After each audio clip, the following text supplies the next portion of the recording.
साथियों नमस्कार। वैसे तो कहा जाता है इतिहास अपने आप को दोहराता जरूर है। जब वक्त का पहिया घूमता है तो शरीर में दौड़ता हुआ खून भी हिलोरे मारने लगता है।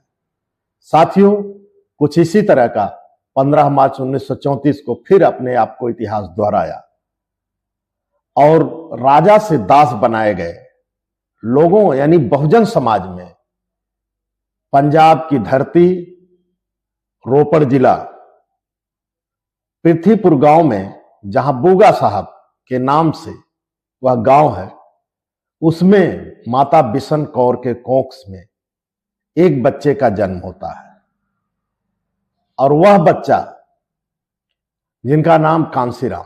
लोग नहीं जानते थे कि यह बच्चा आगे चल करके मानववादियों की ईंट से ईंट बजा देगा, राजनीतिक सत्ता के गलियारे में शक्ति का एहसास करा देगा, बहुजनों को गुलामी की बेड़ियां काट देगा और बहुजन महापुरुषों के इतिहास को ला करके बहुजनों को थमा देगा और बाबा साहब का कारवां आसमान की ऊंचाइयों पर ले जाएगा। साथियों, जैसा आप सभी को मालूम है कि बहुजन नायक मानवर कांसीराम साहब 22 पन्नों का लेटर लिख करके अपने घर भेज दिए और घर भेजने के बाद उन्होंने 22 पन्नों में लिखा कि आज से मैं बहुजन समाज का बेटा हूं, मेरा न कोई संपत्ति होगी और न ही मैं किसी के मुंडन, संस्कार, शादी, ब्याह में जाऊंगा। जो भी मेरे पास समय बचा है उसको मैं लोगों को जगाने में लगा दूंगा। तो साथियों, श्वेत पत्र यानी उसी के अनुसार उनके कथनी और करनी में कोई अंतर नहीं था। उन्होंने आरएसएस थी, आजादी के पहले से जो संगठन था कि हमें राज सत्ता हासिल करके बहुजन को गुलाम बनाए रखना है, उसकी टक्कर दे गए। वो भी घबराने लगा मानवर कांसीराम साहब से। बहुजन समाज में कई ऐसे लीडर पैदा कर दिए जो समाज बोलने नहीं जानता था, उसको उन्होंने बोलना सिखा दिया।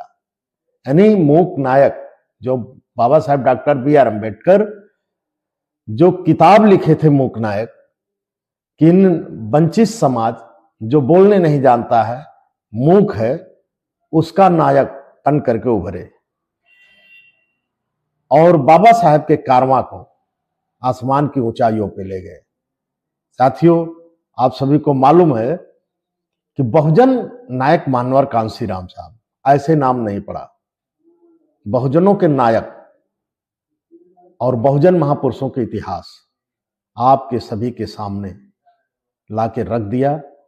पार्टी का गठन किया, बाम सेब बनाया, DS-4 बनाया और बहुत कम समय में जब किसी पत्रकार ने पूछा कि मानवर साहब, आप हर जगह से चुनाव लड़ाते हैं, जीतते कहीं से नहीं हैं, तो मानवर साहब ने कहा कि मैं पहला चुनाव हारने के लिए लड़ता हूं और दूसरा चुनाव हराने के लिए, तीसरा चुनाव जीतने के लिए लड़ूंगा और मात्र 15 साल में मेरी सरकार होगी।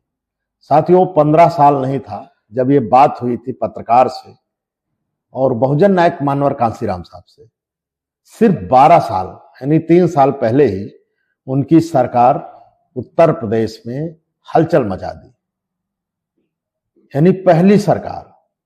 और उन्होंने कहा कि सरकार बनते ही उन्होंने कहा सबसे पहले हमें जुल्म ज्यादती, जो बहुजनों के साथ जुल्म ज्यादती हुई है, उसका हिसाब लेना है, हिसाब किताब करना है। और उन्होंने DGP को बुला करके एक मीटिंग की। साथियों, बहन कुमारी मायावती, बहुजन नायक मानवर कांसीराम साहब DGP को सख्त निर्देश देते हैं और कहते हैं कि देश में जो जुल्म ज्यादती हुई है उसका हिसाब किताब लेना है। जितने माफिया है उनकी लिस्ट तैयार करिए और जो अक्षम्य अपराध है जिनका, उसको काउंटर करिए और जो लोग कम अपराधी टाइप के हैं उनको जेल में डालिए। साथियों, पूरे प्रदेश में बदमाशों की दुनिया जो थी, जो बदमाश एक तरह से तैयार हुआ था कांग्रेस और बीजेपी के राज में, जिनका राज हुआ करता था, जो चुनाव जिताया करते थे, जो थानों की दलाली किया करते थे, एसपी डीएम डरा करते थे उनसे।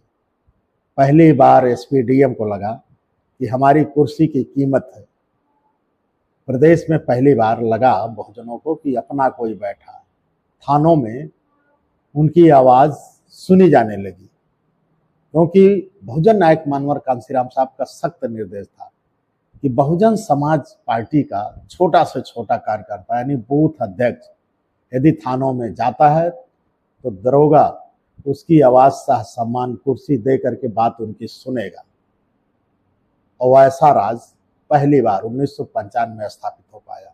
तो साथियों, इसके लिए बहुत बहुत धन्यवाद हमारी बात सुनने के लिए। और दूसरी वीडियो में फिर हम बात करेंगे बहुजन नायक मानवर कांशीराम साहब का। नमो बुद्धाय, जय भीम, संविधान जिंदाबाद। यदि हमारा चैनल देख रहे हैं तो हमारे चैनल को सब्सक्राइब कर लीजिएगा, लाइक कर दीजिएगा, बेल आइकन के साथ में घंटी दबा दीजिएगा और कमेंट जरूर करिएगा। नमो बुद्धाय, जय भीम, संविधान जिंदाबाद।